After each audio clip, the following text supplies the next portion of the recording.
प्रियंका वाड्रा पहुंची मुंशीगंज शहीद स्मारक। प्रियंका गांधी ने शहीदों को दी श्रद्धांजलि। पत्रकारों से बात कर मोदी सरकार बोला हमला। कहा महिला सुरक्षा की बात सिर्फ जुमला।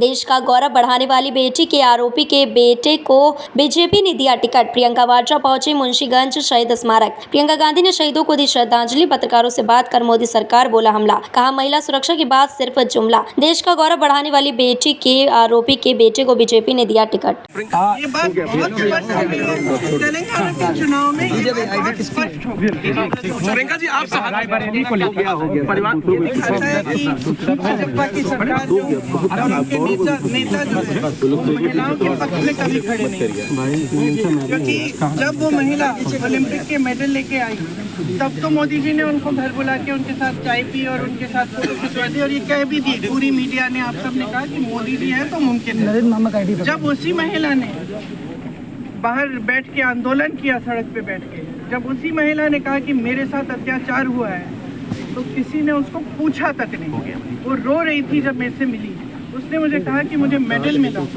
मैंने सोचा था कि अगर मैं बैठूंगी तो कम से कम मेरी सुनवाई होगी, कोई तो सुनेगा, लेकिन सरकार में किसी ने नहीं सुना। और आज ये परिस्थिति है कि उनके बेटे को टिकट मिल गया है चुनाव में। तो ये स्पष्ट हो गया है कि महिलाओं के अत्याचार की बात, महिलाओं के आरक्षण की बात, ये सब चीज़ें जो जब ये लोग कहते हैं कि हम खड़े महिलाओं के लिए या हम आरक्षण दिलवा रहे हैं, तो ये सब चुनावी, उनके लिए चुनावी। आप जब परिवार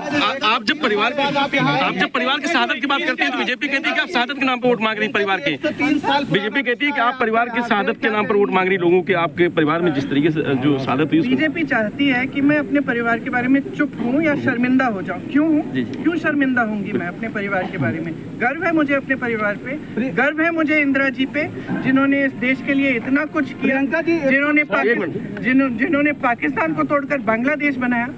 गर्व है मुझे इंदिरा जी पर कि उनकी शहादत हुई इस देश के लिए। राजीव जी के ऊपर गर्व है मुझे कि उनकी शहादत हुई। क्यों नहीं बोलूंगी? मैं क्या चुप रहूं और इनको गालियां देने दूं? और ये सुबह से शाम तक सिर्फ ये कहते हैं कि इंदिरा जी जैसी शहीद, राजीव जी जैसे शहीद देशद्रोही थे। मैं चुप रहूं? कैसे चुप रहूंगी? मेरी दादी थी, मेरे पिताजी थे, क्यों चुप रहूं? प्रियंका जी, 103 साल पहले नेहरू जी यहाँ आए थे, सैकड़ों किसानों की शहादत हुई थी, 103 साल पुराना रिश्ता हो गया है। आज आप कैसे देखते हैं 100 साल के रिश्ते? देखिए, मैं बार बार ये अपने भाषणों में भी कहती हूँ कि बाहर से ऐसे लगता है, और आप लोग खूब इस बात को कहते हैं कि ये परिवारवाद है और गांधी परिवार है तो यहाँ पे कोई भी वोट दे देगा गांधी परिवार के नाम। आपने अभी कहा शहादत के नाम।